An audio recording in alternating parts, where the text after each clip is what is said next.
कहानी की शुरुआत प्रेसिडेंट ऑफिस से होती है, जहां ताकामिने और शिरोटा दोनों मौजूद होते हैं। दोनों के बीच काफी नजदीकियां थी। ताकामिने ने शिरोटा का हाथ अपने दोनों पहाड़ जैसे अंगों के बीच पकड़ रखा था। उसकी आंखों में एक शरारती चमक थी और वह धीमे से बोली, तुम ना अभी मेरे सर्वेंट हो और तुम्हें जो करने का मन करे ना तुम वो कर सकते हो। शिरोटा का दिल जोर जोर से धड़कने लगा। उसकी धड़कनों की आवाज मानो उसके कानों तक गूंज रही थी। ताकामिने उसे बड़े प्यार से देख रही थी, लेकिन तभी माहौल अचानक बदल गया।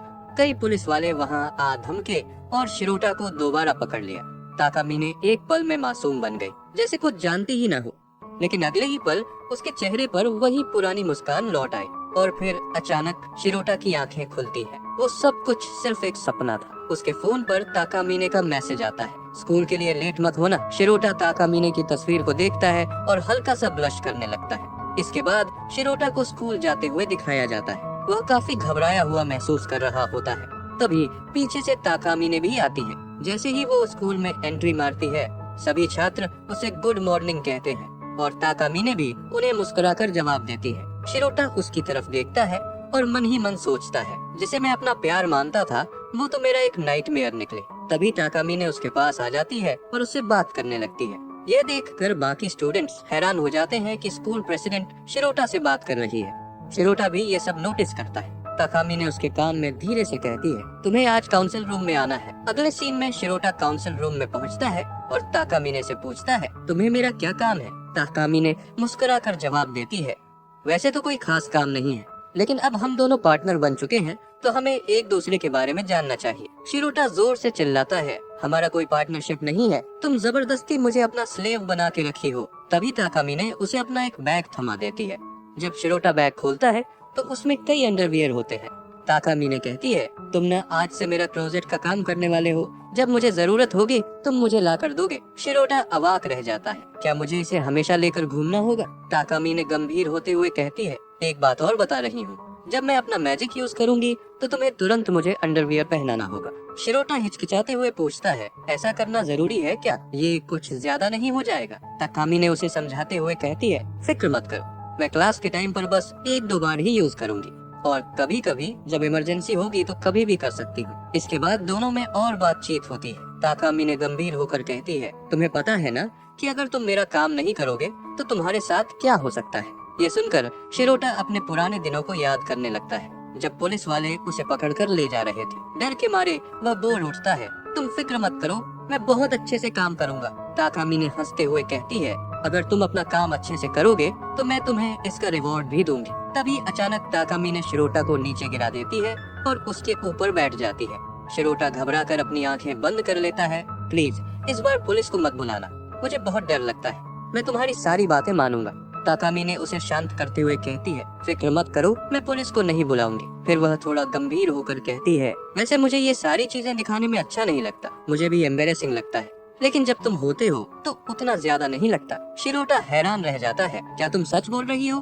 ताकामिने कहती है, मैं तुम्हें कभी डिसपॉइंट नहीं करूंगी। शिरोटा जवाब देता है, ठीक है, पर अभी मुझे क्लास जाना है। ताकामिने मुस्कुराते हुए कहती है, ठीक है, स्कूल की छुट्टी के बाद तुम मुझे बैग वापस कर देना। शिरोटा झट से कहता है, हाँ मुझे इसके बारे में पता है। जैसे ही शिरोटा जाता है, ताकामिने हल्की मुस्कान के साथ उसे देखती है। फिर क्लास का सीन दिखाया जाता है। टीचर एक पोएम पढ़ते हैं और किसी एक छात्र से उसे एक्सप्लेन करने के लिए कहते हैं। शिरोटा सोचता है, ताकामिने तो इसे बहुत अच्छे से समझा देगी, और वाकई ताकामिने बड़े आत्मविश्वास से उस पोएम को एक्सप्लेन करती है। पूरी क्लास उसकी आवाज की तारीफ करती है। शिरोटा उसे देखता है और सोचता है, वो सच में कितनी सुंदर है और इतनी इंटेलिजेंट भी, उसे तो अपनी एबिलिटी की जरूरत ही नहीं है। तभी एक तेज हवा चलती है और ताकामिने अचानक खड़ी हो जाती है। वो कहती है, मुझे पता था कि मुझे फिर से ये करना होगा, अब मुझे अपनी एबिलिटी का इस्तेमाल करना होगा। शिरोटा बोलता है, लेकिन तुमने अभी तो बहुत परफेक्ट पोएम सुनाया था। ताकामिने चुपचाप अपना पैंट उतारते हुए कहती है, हाँ वो परफेक्ट था, लेकिन इससे भी बेहतर हो सकता है। फिर वहाँ एक ग्लिच होता है, समय वापस चला जाता है। टीचर दोबारा कहते हैं, इस पोएम को कौन एक्सप्लेन करना चाहता है? इस बार ताकामिने जब पोएम सुनाती है तो उसकी आवाज में ऐसा जादू होता है कि सभी छात्र गहराई से उस पोएम को महसूस करने लगते हैं। जब पोएम खत्म होती है, शिरोटा को पता भी नहीं चलता। फिर पूरी क्लास जोर से तालियां बजाती है। शिरोटा मन ही मन सोचता है, ये तो बिल्कुल पागल है, कोई इतना परफेक्ट कैसे हो सकता है। ताकामी ने मुस्कान के साथ उसकी तरफ देखती है।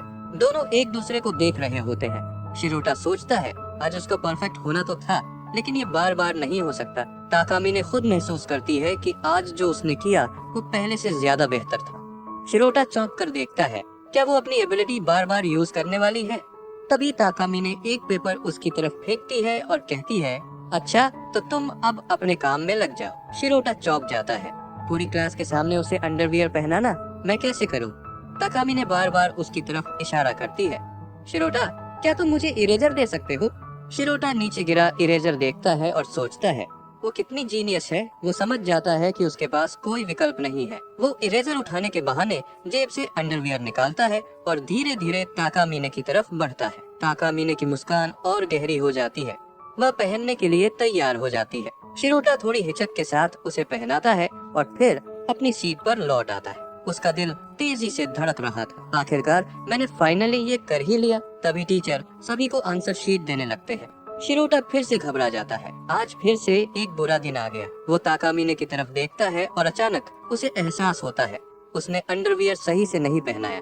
अब अगर ताकामीने को टीचर बुला लेती और चलते वक्त कुछ गिर गया तो पूरी क्लास के सामने लेने के देने पड़ जाएंगे। ताकामीने की आंखों में चिंता और निराशा झलक रही थी। वो शिरोटा की तरफ देखती है और कहती है, शिरोटा तुमने ये सब अच्छा नहीं किया। शिरोटा फिर से उस पुरानी घटना को याद करता है। अगर ऐसा हुआ तो मेरा तो खेल ही खत्म हो जाएगा। उसे जल्दी से कोई हल निकालना था। तभी उसे एक आइडिया आता है, जब ताकामीने की बारी आएगी तो मैं खुद उसका पेपर लेने जाऊंगा। फिर उसे ताकामीने की एक बात याद आती है, अगर कोई और मेरी एबिलिटी को देखता है तो मुझे बहुत शर्मिंदगी होती है, लेकिन जब तुम होते हो तो नहीं। जब ताकामीने का नाम आता है शिरोटा तुरंत टीचर के पास जाता है। टीचर पूछते हैं, तुम ताकामीने नहीं हो है ना?